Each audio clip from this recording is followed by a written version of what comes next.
आपने जिस व्यक्ति को कॉल किया है वह अभी दूसरी कॉल पे व्यस्त है।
व्यक्ति को कॉल किया है वह अभी दूसरी कॉल पे व्यस्त है।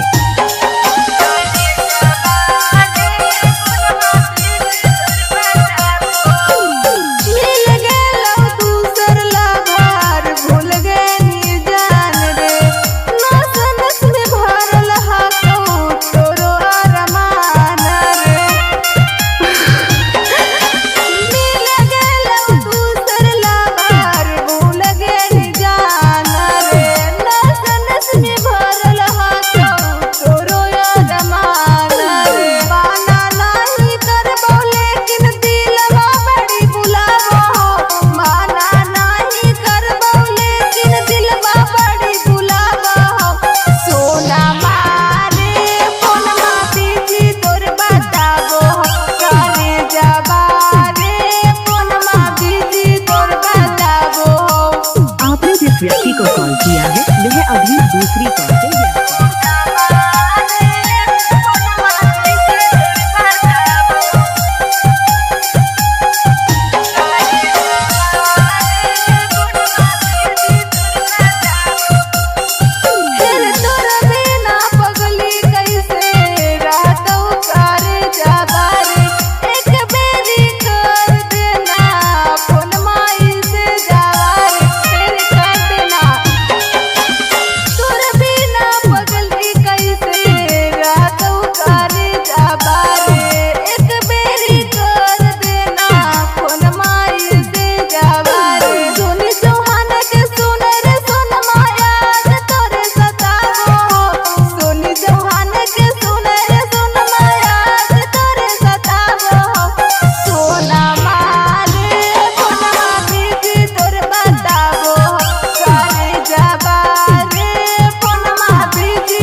The subscriber is currently switched off.